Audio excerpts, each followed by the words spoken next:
신약성경 요한복음 4장 3절에서 14절까지 말씀이 되겠습니다. 신약성경 147페이지를 찾아주시기 바랍니다. 신약성경 147페이지 요한복음 4장 3절에서 14절까지 말씀이 되겠습니다.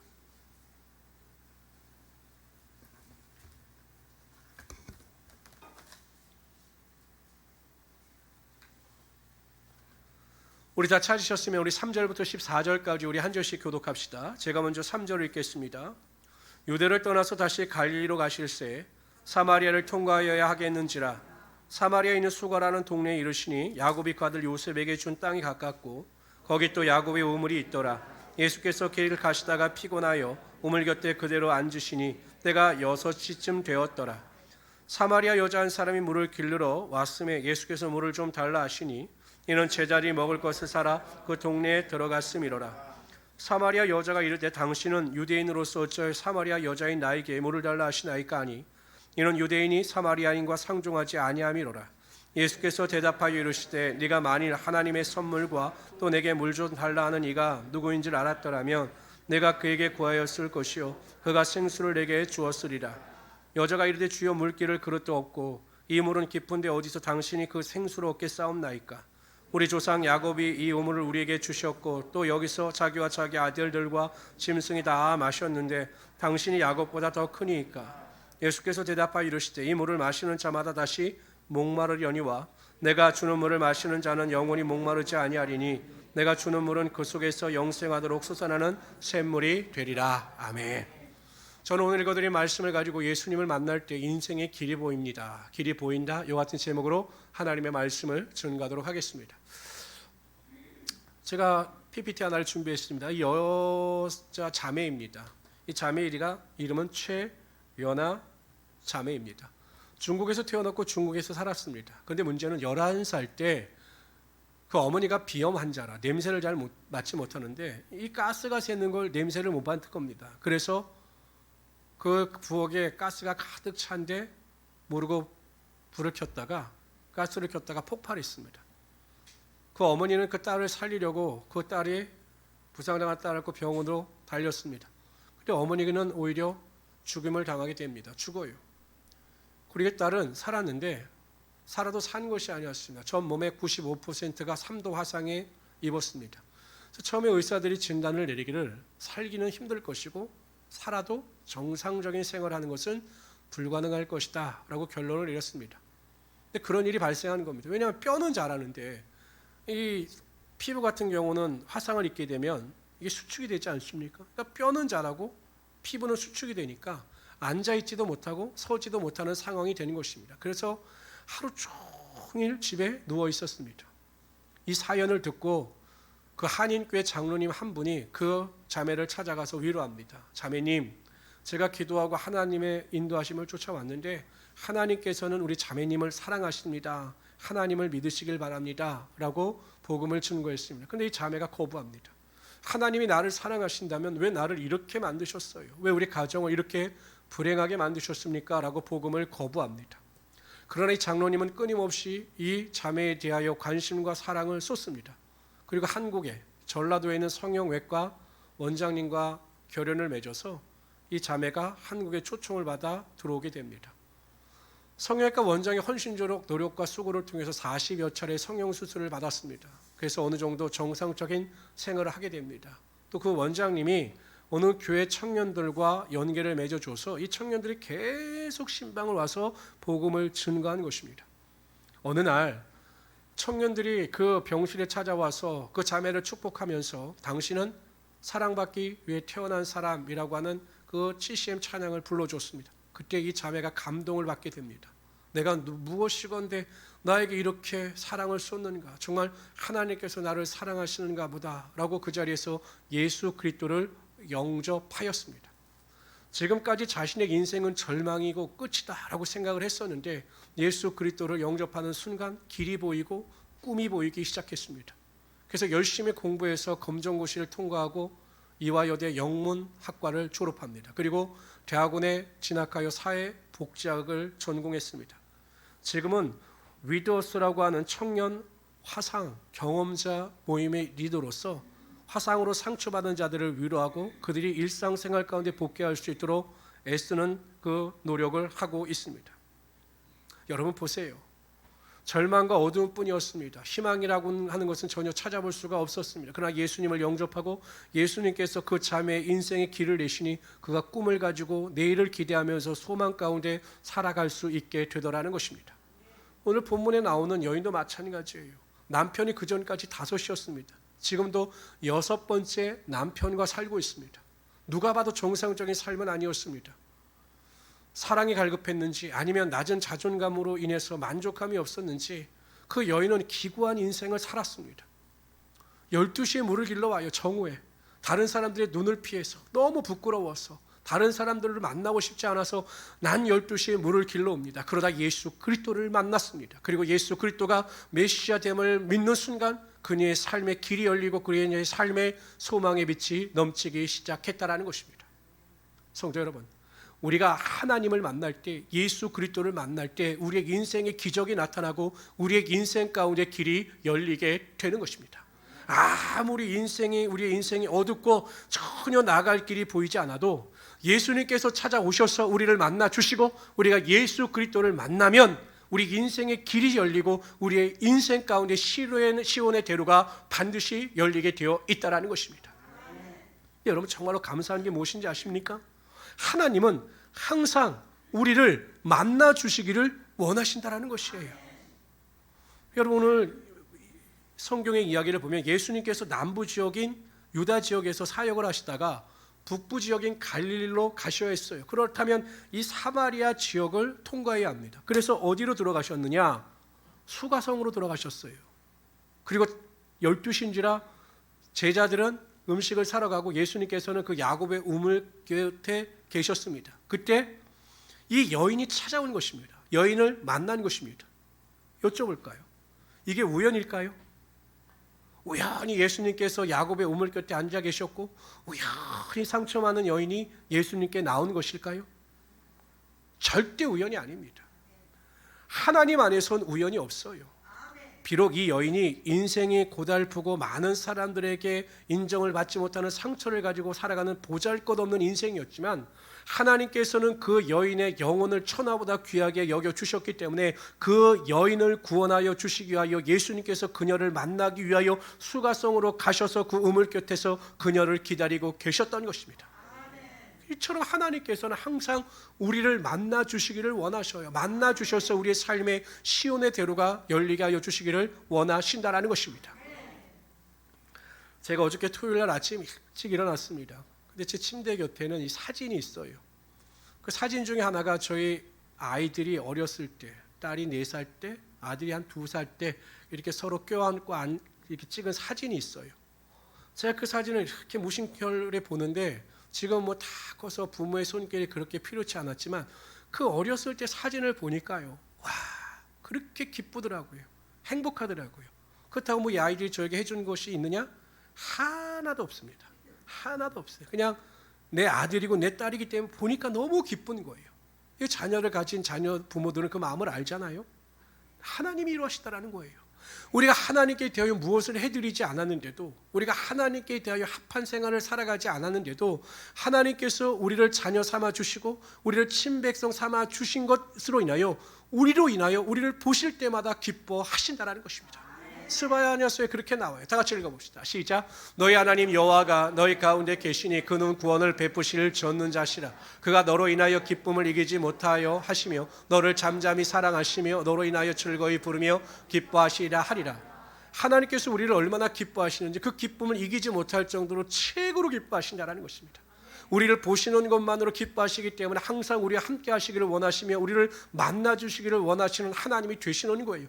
이게 얼마나 감사합니까? 우리가 요구하지 않아도 하나님은 우리로 인하여 기뻐하심으로 우리를 만나 주실 준비가 항상 되어 있으신 것입니다. 그런데 문제가 무엇이냐? 우리가 자녀를 키우다 보면요, 어머니들이 초등학교에 들어간 아이들한테 충격을 받을 때가 있대요. 언제냐면 갑자기 아이에게 부모가 무슨 일이야? 학교에서 무슨 일이 있었어? 라고 물어보면 아이가 줄줄줄 이야기해 주는 것이 아니라 아이가 갑자기 엄마를 쳐다보면서 이렇게 이야기한대요. 엄마는 몰라도 돼. 혹시 배지영 집사님 이런 경험 있으십니까? 없으셔요? 착하십니다. 우리 교회 아이들은, 어린 아이들은 너무 착해서 그런 경험이 없을 거예요. 근데 제가 그런 경험을 당한 부모의 말을 들어보면 굉장히 섭섭하다는 거죠. 아니, 어떻게 부모는 몰라도 돼? 라는 말을 저렇게 쉽게 할까? 섭섭하다라는 것입니다. 근데 곰곰이 생각해 보세요. 우리가 신앙생활을 해나가면서 하나님께서는 항상 우리에게 관심을 가지시고 우리를 만나주시기를 원하시는데 우리가 그러한 행동을 했다라니까요. 하나님 모르셔도 돼요. 그래서 제가 알아서 할 테니까 그냥 하나님 그냥 가만히 계시면 돼요. 이게 어떤 행위입니까? 기도하지 않잖아요. 하나님을 도와주시기를 원하셔요. 관심 갖기를 원하셔요. 하나님 나를 도와주세요. 내 문제가 이겁니다. 나를 도와주세요. 이러기를 원하시는데 우리는 하나님께 기도하지 않냐고. 하나님 참견 안 하셔도 됩니다. 하나님 내가 알아서 할 테니까 걱정하지 마세요. 그러한 삶을 살아가고 있지는 않습니까? 그럼 하나님의 마음이 얼마나 아프시겠어요. 항상 하나님은 우리로 인하여 기뻐하시고 우리를 만나주시기를 원하시고 우리의 삶에 축복 주시기를 원하시는데 우리가 그걸 거부하는 거예요. 됐습니다 하나님. 그래서 기도하지 않으면 하나님의 마음이 어떠하시겠느냐라는 것입니다.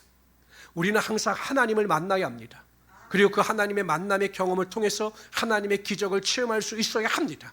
그럴 때 우리가 견고하며 흔들리지 않는 믿음을 가지고 하나님의 영광을 위하여 살아갈 수 있게 되는 것이죠. 그렇다면 우리가 어떻게 하나님을 매일 만나며 살아갈 수 있는가? 성경은 이렇게 말씀하십니다. 잠언서 8장 17절을 읽어봅시다. 시작. 나를 사랑하는 자들이 나의 사랑을 입으며 나를 간절히 찾는 자가 나를 만날 것이니라. 하나님을 간절히 찾는 자를 하나님께서는 반드시 만나 주시는 것입니다. 예레미야 29장 13절을 읽어봅시다. 너희가 온 마음으로 나를 구하며 나를 찾을 것이요 나를 만나리라. 하나님을 간절히 찾으면, 하나님께 대하여 간절히 기도하면 하나님은 반드시 우리를 만나 주십니다. 그리고 그 기도 가운데 응답하여 주셔서 하나님의 길을 열게 하여 주시고 그 길로 반드시 인도하여 주시는 거죠. 성도들의 삶을 가만히 살펴보면 기도하는 성도들은 원망과 불평과 좌절이 없어요. 부정적인 말을 하지 않습니다. 매일 깨어서 하나님께 기도하고 하나님과 동행하는 성도는요, 삶이 아무리 어려워도 원망하거나 불평하거나 쓰러지지 아니하고 부정적인 말을 하지 않아요. 왜? 하나님을 만나고 있기 때문에, 하나님께서 나와 함께 하심을 믿기 때문에, 하나님의 역사를 기대하기 때문에 항상 긍정적인 믿음을 가지고 살아갑니다. 기도하지 아니하면, 하나님을 만나지 아니하면 항상 의심과 불안과 두려움과 낙심과 절망 우리의 삶 가운데 임함으로 부정적인 말을 하면서 살아갈 수밖에 없는 것이죠. 저는 우리 모든 성도님들이 우리 교회 목표인 것처럼 하루에 20분 이상씩 깨어서 믿음으로 기도함으로 하나님을 만나고 그 인도하심 가운데 하나님의 인도하시는 그 길을 걸어가시는 하나님의 귀한 성도들이 되시기를 주님의 이름으로 축원합니다. 그렇다면 우리의 삶에 매일 예수님을 만나면 우리의 삶에 어떠한 변화가 나타나는 것일까요? 첫 번째로 우리가 예수 그리스도를 만날 때 우리의 목마름, 우리의 인생의 갈증이 다 해결되게 되어 있는 것입니다. 이 여인이 왜 5번씩이나 결혼을 했을까요? 6번째 결혼을 하고 왜 그 남편과 살아가고 있는 것일까요? 사랑의 목마름이 있었기 때문에 그래요. 자존감이 낮아서 내가 누군가의 사랑을 확인하지 아니하면 견딜 수가 없었던 겁니다. 그래서 계속 결혼하고 반복되어지는 삶을 살지만 여전히 목마름이 해결되지 않았던 것입니다. 그래서 절망하고 낙심하면서 살아갈 수밖에 없었던 거죠. 근데 여러분, 인간이 타락함으로 말미암아 인간의 삶에 들어온 당연한 현상입니다. 보십시오. 하나님께서 에덴 동산을 만드시고 아담과 하와로 하여금 그 에덴 동산을 다스리게 하셨습니다. 다만 선악을 알게 하는 나무의 열매는 따먹지 말아야 한다라고 명령하셨어요. 그것을 먹는 날에는 너희가 반드시 죽는다라고 말씀하셨습니다. 그러나 아담과 하와는 행복했어요. 선악을 알게 하는 나무에 대하여 관심이 없어도 자신이 그 에덴 동산에서 누리는 것에 대하여 자족하고 만족하면서 감사하면서 행복하게 살았습니다. 그런데 어느 날 뱀이 유혹하지요. 하나님께서 하신 말이 거짓말이야. 너희가 그것을 먹는 날에 죽는 것이 아니라 선악을 알게 하는 그 나무의 열매를 먹게 되면 너희 눈이 밝아져서 하나님과 같이 되는 거야. 그래서 하나님께서 그것을 먹지 못하게 하신 거야 라고 유혹을 합니다. 그들의 마음 가운데 탐심이 들어가요. 자족하는 마음이 사라지고 하나님과 될 수 있다라고 하는 말에 탐심이 들어갑니다. 그리고 그 나무를 보았더니 보암직도 하고 먹음직도 하고 지혜롭게 하게 보이니라. 그래서 그것을 따 먹었습니다. 결과는 무엇입니까? 형벌을 받게 되고 에덴 동산에서 쫓김 당하게 되었습니다. 그로부터 인간은 자신의 삶에 주어지는 환경 가운데 만족하며 살아가는 자들이 아니라 항상 목마름 가운데 채워져도 그 채워짐 가운데 만족하지 못하고 더 큰 것을 요구하며 살아갈 수밖에 없는 거죠. 누가복음 12장에 나오는 부자를 보십시오. 여러분, 그 곡간이 채우지 못할 만큼 엄청난 수확을 거뒀습니다. 그럼 그것에 만족하면서 살아가야 하는데 또 어떡합니까? 곡간을 더 크게 짓습니다. 그리고 먹고 마시는 일에 인생을 즐기며 살아가자라고 이야기합니다. 예수님께서 뭐라고 말씀하십니까? 어리석은 자라고 말씀하시요. 오늘 내가 네 영혼을 취하면 네 영혼이 어떻게 되겠느냐라고 말씀하십니다. 이처럼 세상 사람들은 항상 갈증을 느끼면서 살아갑니다. 주어진 것에 절대 만족하지 못하고 더 큰 것을 바라보면서 항상 목말라 합니다. 요즘에는 SNS 활동이 엄청나게 활발해져요. 뭐 인스타그램도 있고 뭐 틱톡도 있고 많아요. 저는 안 합니다. 목회자이기 때문에 안 하는데, 사람들은요 모든 일상을 공유합니다. 지금은 코로나 사태로 인하여 해외 여행이 차단되어서 많이 못 다니지만 예전에 보면 뭐 사람들이 뭐 그냥 해외 여행을 자기 집 드나들듯이 하는 거예요. 뭐 발리, 하와이, 뭐 유럽 막 그걸 일상에 올려요. 행복해 막 올려요. 그럼 가지 못한 사람들은 그것을 보면서 나는 지금까지 내가 불행하다고 생각을 안 했는데 해외여행도 이 사람처럼 가지 못하니까 내 인생은 뭘까? 이래서 자신의 인생이 마치 실패한 것처럼 불행해하고 우울에 빠지는 사람들의 수가 늘어났다라고 하는 신문 기사를 보았습니다. 나는 나대로의 인생에 행복하고 만족하며 살아가게 되는데 자꾸 다른 사람들과 나를 비교하니까 내 인생이 궁핍한 것처럼 느껴져서 갈증을 느끼며 살아갈 수밖에 없다라는 것이죠. 예전에 대기업에 다니는 40대 부장과 이야기를 나눈 적이 있습니다. 월급도 꽤 많았어요. 연봉도. 그리고 그 아내도 맞벌이를 해서 경제적으로 풍요했습니다. 그 정도면 충분히 만족하고 행복하면서 살아가야 하는데 이 사람은 얼마 안 있으면 자기가 50대가 되는데 50대가 되면 대부분 명퇴를 하게 된다는 것입니다. 그래서 노후를 준비해야 되는데 무엇을 어떻게 해야 될지 그것 때문에 걱정하는 거예요. 항상 목마른 거죠. 내 노후는 어떻게 될까? 이게 인간의 한계고 인간의 죄성이 가진 본성입니다. 사도 바울은 근데 정반대죠. 가말리의 문화생이었습니다. 그가 그 길을 따라갔으면 크게 성공한 사람이에요. 세상에서 인정받는 사람입니다. 그 친구들은 다 그렇게 성공했습니다. 그 친구들을 만나지 않았을까요? 복음을 전가하다가 법정에 설 때마다 감옥에 갇힐 때마다 분명히 사도 바울은 자기가 아는 사람들과 마주쳤을 거예요. 그러면 여러분 세상 사람들과 똑같이 그 갈증과 목마름이 있었다면 자신의 신세를 한탄하지 않았겠습니까? 내 팔자가 이게 뭔가 성공해서 관리가 됐는데 나는 감옥에서 이렇게 죄수로 살아가고 있는 이 모습이 이게 뭔가 그 원망하고 갈등하지 않았겠습니까? 그러나 그에게는 그러한 목마름이 없었습니다. 그 이유는 무엇일까요?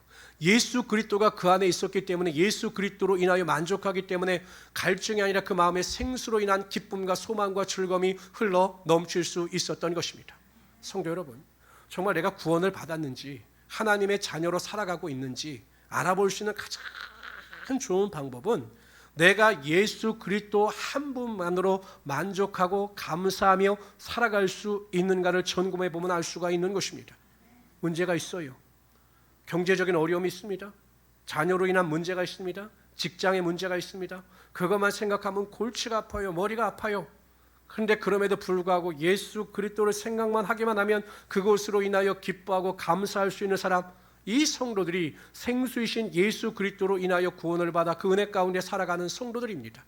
그런데 믿는다고 하면서도 그 문제만 만나면 원망하고 불평하고 낙심하고 절망하고 쓰러지는 사람들은 여전히 세상적인 목마름 가운데 살아가는 자들이에요. 저는 우리 모든 성도님들이 매일 예수 그리스도를 만나심으로 말미암아 생수이신 예수 그리스도를 통해서 자족하고 만족하고 감사하고 찬양하며 살아갈 수 있는 하나님의 귀한 성도들이 되시기를 주님의 이름으로 축원합니다. 두 번째로 우리가 예수 그리스도를 만날 때 온전한 예배자가 되는 것입니다. 이 여인은 참 허물이 많은 여인이었어요. 그런데 예수님께 대해서요, 예배에 대해서 물어요. 예수님이 선지자인 것 같다라고 생각을 하였는지 가장 먼저 자신의 생존의 문제를 물은 것이 아니라 예배에 대해서 물어요. 이렇게 묻습니다. 다 같이 읽어봅시다. 크게 시작. 우리 조상들은 이 산에서 예배하였는데 당신들의 말은 예배할 곳이 예루살렘에 있다 하더이다. 우리 조상들은 이 산이라고 하는 것은 축복의 산인 그리심산입니다. 그러니까 사마리아 사람들은 예루살렘까지 가서 예배를 못 드리니까 그리심산에 제단을 쌓아놓고 제사를 드렸는데 하나님께서 그 제사를 받아주시지 않으셨어요. 근데 유대인들은 뭐라고 이야기하냐? 그리심산에서 드리는 제사는 하나님이 안 받아주셔. 그렇기 때문에 예루살렘에 와서 하나님이 임재하신 성전에서 예배를 드려야 돼. 이렇게 주장하는데 이 말이 맞습니까? 라고 예수님께 여쭌 겁니다. 근데 예수님께서는 뭐라고 말씀하시냐면 아니야. 장소의 문제가 아니야. 이제는 영과 진리로 예배할 때가 올 거야. 정말 하나님을 온전히 예배할 수 있는 장소와 시간의 구애를 받지 않는 온전한 예배를 드릴 수 있는 그날이 올 거야 라고 말씀하셔요. 근데 중요한 원칙이 있습니다. 하나님께 드리는 예배의 원칙에 대해서 이렇게 말씀하셔요. 23절 다 같이 읽어봅시다. 시작. 아버지께 참되게 예배하는 자들은 영과 진리로 예배할 때가 오나니 곧 이때라. 아버지께서는 자기에게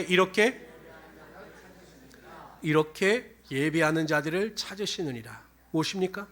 우리의 예배가 하나님의 인정을 받아야 한다는 것이에요. 성도들 이런 말을 합니다. 목사님, 제가 예배 가운데 은혜 받았습니다. 목사님, 오늘 말씀이 정말 좋았습니다. 정말 중요한 일이죠. 오늘 찬양이 너무 은혜로웠습니다. 너무 은혜롭지 않았어요? 오늘 임내라고 하는 찬양, 우리가 하나님을 예배하자, 영과 진리로 예배하자, 이 찬양을 부를 때 제 마음이 너무 뜨겁더라고요. 우리가 이런 예배를 경험하잖아요. 근데 이게 중요한 게 아니다라는 거예요. 정말 이 예배, 내가 드리는 이 예배, 이 자리에 앉아서 드리는 예배, 가정에서 드리는 이 예배를 하나님께서 인정하시느냐라는 것입니다. 우리가 여러분 예배당에 자리에 앉아있다라고 해서 예배가 아니거든요. 나와서 여러분 매일 졸아요. 예배 때마다 졸고 자요. 예배 때마다 딴 생각합니다. 오늘은 집에 가서 반찬을 뭐 해 먹지? 이런 생각하고 내가 어렵게 직장에서 이 문제가 해결이 안 되는데 골치가 아프네. 딴 생각하고 이건 하나님께서 인정하시는 예배가 아니다라는 것이에요. 우리는 하나님께 인정받을 수 있는 예배, 하나님께서 기뻐하시는 예배를 드릴 수 있도록 전심을 다하여 온전한 예배자가 되어야 한다라는 것입니다. 그런데 하나님께서 인정하시는 예배는 어떤 예배냐? 영과 진리로 드리는 예배라는 것이에요. 영과 진리로 예배한다. 이 의미는 무엇일까? 여러분, 레위기에 보면 하나님께서 이렇게 말씀하셔요. 내가 거룩하니 너희도 거룩할지니라. 왜 이렇게 말씀하셨냐면 하나님께서 거룩하시기 때문에 하나님께 소통하기 위해서는 우리도 거룩해야 한다는 것입니다. 하나님은 죄인을 가까이 하지 않으셔요. 거룩한 자를 가까이 하시고 그들에게 복을 주셔요. 그렇기 때문에 우리가 하나님과 교제하기 위해서 하나님께서는 우리에게 거룩을 요구하시는 것입니다. 마찬가지예요. 하나님은 영이세요. 영이신 하나님께 예배하기 위해서는 우리가 온전한 영적인 상태에서 하나님을 예배할 때 영과 영이 통하여 하나님께 온전한 예배를 드릴 수가 있게 된다는 것입니다. 여전히 여러분 육에 속해서 걱정하고 염려하고 불평하고 원망하고 육의 생각이 강한 상태에서 예배를 드리면 영이신 하나님께 대한 온전한 예배를 드릴 수가 없는 것이에요.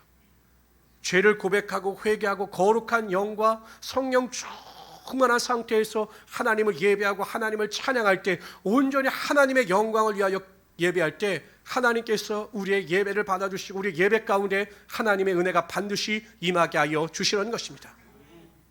그래서 성령 충만한 것이 영으로 예배 드리는 것입니다. 진리로 예배한다는 것은 무엇이냐? 예수님께서 이렇게 말씀하셨습니다. 나는 길이요 진리요 생명이다. 오직 예수 그리스도만이 우리의 삶의 진리가 되시는 것이에요. 진리로 예배한다라고 하는 것은 예수 충만함으로 하나님께 예배하는 것입니다. 예수 그리스도의 마음을 가지고 내 안에 예수가 살아 계셔서 예수 그리스도께 대한 감사와 감동을 가지고 하나님께 예배하는 것입니다. 그럴 때 우리의 예배가 영과 진리의 예배가 될 수가 있는 것이죠. 그런데 우리는 너무 예배를 형식에 치우쳐서 그런 분들도 가끔 있어요. 마치 예배를 숙제처럼 생각합니다. 예전에 학생들이 학교에 가서 숙제를 안 하면 불안하잖아요. 그리고 선생님한테 혼나잖아요. 그런 생각으로 마치 예배를 드리지 아니하면 하나님께서 나에게 징계를 내리시는 것이 아닐까, 이러한 두려움을 가지고 숙제처럼 하나님께 예배 드리는 성도들이 있어요. 습관처럼 예배 드리는 성도들이 있어요. 주일이니까 그냥 가서 예배하자, 이렇게 예배 드리는 성도들이 있어요. 그 예배를 하나님께서 인정하시지 않는다는 것입니다. 성령 충만하여 거룩한 마음을 가지고 오직 예수 그리스도께 사로잡혀서 은혜와 능력 가운데 하나님을 찬양하고 하나님께 기도하고 영광을 돌리게 되면 하나님께서 그 예배를 받아주시고 하나님의 능력이 반드시 임하게 하여 주시는 것입니다. 가끔 성도들을 보면 교회 찬양을 노래방처럼 생각하시는 분들도 있는 것 같아요. 노래방은 가면 어떡합니까? 내가 원하는 곡을 따다다다닥 입력하면 내가 원하는 곡이 나오면 그 노래에 맞춰서 막 노래를 부르잖아요. 다른 사람이 노래 부를 때 신경도 안 써요. 가만히 있어요. 그 예배도 마찬가지인 것 같아요. 우리 찬양 인도자들이 새로운 찬양을 부르고 또 요즘 나온 찬양을 부를 때 그냥 내가 모르면 입을 다물고 있는 거예요. 내가 모르니까. 아이, 왜 저런 요즘 찬양만 부르지? 옛날 찬송가를 부르면 더 좋을 텐데. 입을 꾹 다물고 찬양을 안 해요. 그러다 자기가 아는 찬양이 나오면 막 손을 들고 찬양합니다. 이게 노래방이죠. 찬양 인도하는 사람들이 얼마나 기도하면서 여러분 찬양을 준비해 왔겠습니까? 하나님이 주시는 임재 가운데 그 곡을 준비해서 나와서 찬양을 부를 때 내가 그 비록 처음 듣는 찬양이라 할지라도 하나님께 드리는 찬양임을 깨닫고 입술을 열어 크게 선포하며 고백하며 나갈 때 하나님께서 영과 진리로 드리는 예배로 인정하여 주셔서 그 예배 가운데 하나님의 능력이 반드시 임하게 하여 주시는 것입니다. 성도 여러분, 사무엘상 엘리 제사장 때 보면 엘리 제사장의 아들인 홈리와 비느하스가 하나님께 대하여 징계를 받아요. 그들은 하나님께 드린 제물을 자신들의 마음대로 취하고 먹고 마셨습니다. 그때 하나님께서 뭐라고 말씀하시냐면 나를 경홀히 여기는 자를 내가 경홀히 여기고 나를 존귀히 여기는 자를 내가 존귀히 여긴다라고 말씀하셨습니다.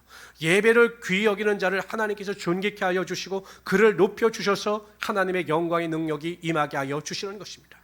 근데 우리 안에 예수가 계실 때, 예수님께서 우리를 만나 주실 때 우리가 하나님께서 기뻐하시는 온전한 예배를 드릴 수 있는 자들이 되게 되는 것입니다.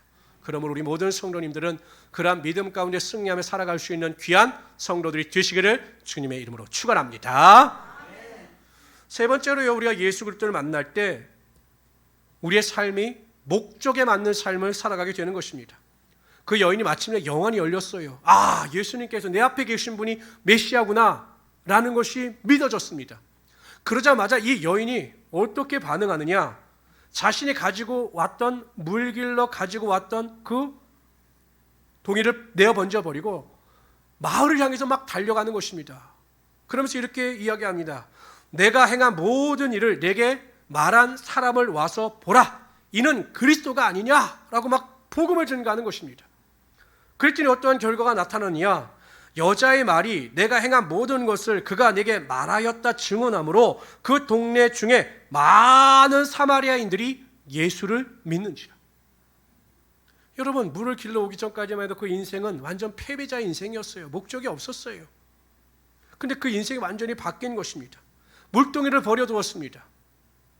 물을 길러 왔다 그냥 물동이를 그냥 버리고 가요. 이 물이라고 하는 것은 생존의 필수로 필요한 것입니다.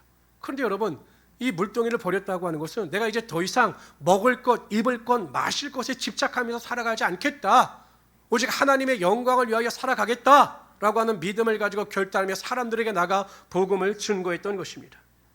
이 여인은 낮은 자존감으로 인하여 사람들을 기피했어요. 상처로 인해서 많은 사람들을 기피했습니다. 그런데 복음의 능력이 들어오고 예수 그리스도를 믿어 구원에 이르는 능력이 나타나게 되자 새로운 피조물이 된 것입니다. 높은 자존감을 가지고 사람들에게 나가 담대함으로 복음을 증거하며 나아갈 수 있게 된 것입니다. 성도 여러분, 기억하십시오. 우리가 예수 그리스도를 믿고 새로운 피조물로 거듭나는 순간 우리가 이 세상에서의 가치는 말할 수 없는 귀한 가치, 그러한 존재로 완전히 변화가 된 것입니다. 지금 당장 나의 삶에 문제가 있고 내가 경제적으로 어려움을 당하고 여러 가지 사업적인 문제가 있어도 또한 여러 가지 고난과 핍박이 있어도 하나님께서 여러분을 택하여 주시고 하나님께서 여러분을 하나님의 자녀 삼아 주셨기 때문에 여러분들은 이 세상에서 가장 존귀한 자가 된 것입니다. 그러한 믿음을 가지고 담대함 가운데 복음을 증거하며 살아가라는 것입니다. 하나님은 우리를 이 땅에서 택하시고 만드실 때 먹을 것, 입을 것, 마실 것, 생존을 위해서만 우리를 택하시고 구원하시는 것이 아니에요. 세상 사람들과 똑같이 육신의 정욕과 안목의 정욕과 이생의 자랑을 쫓아 살라고 우리를 구원하여 주신 것이 아닙니다. 우리를 구원해 주신 이유는 하나님의 아름다운 덕을 선전하게 하려 하십니다. 베드로전서 2장 9절에 이렇게 말씀하셔요. 복음을 증거하고 사명을 쫓아 살아가라. 이렇게 우리를 창조하여 주시고 구원하여 주신 것입니다. 그럼 우리 성도님들은 항상 이 말씀을 기억하세요. 마태복음 6장 33절에 너희는 먼저 그의 나라와 그의 의를 구하라. 그리하면 이 모든 것, 먹을 것, 입을 것, 마실 것을 더하시리라. 순서가 있는 거예요. 하나님께서 우리에게 부여하신 창조의 목적, 구원의 목적에 부합되는 삶을 살아갈 때, 하나님의 나라와 의를 먼저 구할 때 하나님께서 그것을 보시고 우리의 삶에 하나님의 축복이 반드시 임하게 하여 주시는 것입니다. 근데 이게 바뀌었잖아요. 하나님의 의를 구하고 하나님의 나라를 구하는 것보다 내 만족과 쾌락과 이것을 쫓아 사니까 하나님의 은혜와 능력이 절대로 임하지 않는 것입니다. 성도 여러분, 하나님께서는 항상 우리에게 상 주시기를 원하셔요. 상 주시기를 원하십니다. 하나님의 말씀에 부합되는 삶을 살아가면, 하나님을 기쁘시게 하는 삶을 살아가면 우리가 구하는 것보다 생각하는 것보다 넘치도록 하나님께서 우리의 삶의 복을 허락하여 주시는 것입니다. 항상 그러므로 구원받은 자답게 복음을 증거하고 많은 자들을 주님께로 인도하심으로 하나님께 큰 축복을 누리며 살아가시는 하나님의 귀한 성도들 되시기를 주님의 이름으로 축원합니다. 우리가 이 실타래가 엉켜져 있으면 실을 막 묻다가 이게 엉켜져서 실타래가 엉켜져 있으면 이 실타래를 풀는 것은 굉장히 어려워요. 저도 이렇게 초등학교 때 보면 저희 권사님이 저희들 겨울옷을 짜준다고 이렇게 굵은 실터를 이렇게 해서 실타래를 만들어 놓으셨는데, 이게 잘못 실타래를 하게 되면 그 끝을 찾지 못하면 이 실타래를 푸는 것이 쉽지 않습니다. 그래서 정신을 차리고 그 실타래를 찾아야 돼요. 근데 그 실타래를 찾기만 하면 엉클어진 것을 푸는 것은 그리 어렵지 않습니다. 우리가 인생을 살아갈 때 이 실타래처럼, 엉클어진 실타래처럼 굉장히 어려운 삶을 살아갈 때가 분명히 있습니다. 진짜 인생이 힘들다, 인생이 참 고달프다, 믿는다고 하지만 하나님 말씀대로 살아가지만 믿지 않는 자들에 비해서 정말 내 인생이 힘들다, 내 인생이 왜 이렇게 매일 헝클어질까 라는 고민과 갈등을 하면서 살아가는 성도들도 부지기수입니다. 그러나 여러분, 낙심하지 마세요. 항상 예수님께서는 우리를 만나주시기를 원하시고, 예수님께서 우리를 만나주실 때 실타래처럼 얽힌 우리의 인생을 풀어주시며 우리의 인생 가운데 항상 길을 내셔서 시온의 대로를 걷게 하시는 하나님의 축복이 반드시 임하게 하여 주실 것입니다. 우리가 이것을 믿지 못하기 때문에 넘어지고 쓰러지지, 절대로 이 진리를 알고 믿음 안에서 살아가면 반드시 하나님께서 우리의 인생의 책임자가 되어 주시는 거죠.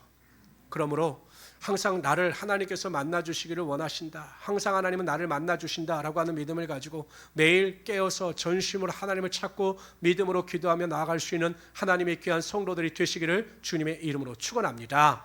선을 행하다 낙심하지 말지니 때가 이름에 포기하지 않으면 반드시 이룰 것이다. 갈라디아서 6장 9절은 말씀하셔요. 포기하지 않고 우리가 인내하며 끝까지 기도할 때 반드시 하나님의 만남을 통해서 축복이 우리의 삶 가운데 임하게 될 것입니다.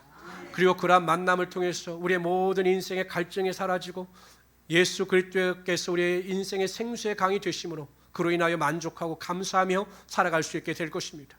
하나님께서 인정하시는 예배자가 될 수 있을 것입니다. 뿐만 아니라 항상 우리가 이 세상을 살아갈 때 목적에 맞는 합당한 삶을 살아감으로 하나님의 큰 상급을 받을 수 있게 될 것입니다. 이런 믿음을 가지고 승리하신 우리 성도들이 되시기를 주님의 이름으로 축원합니다.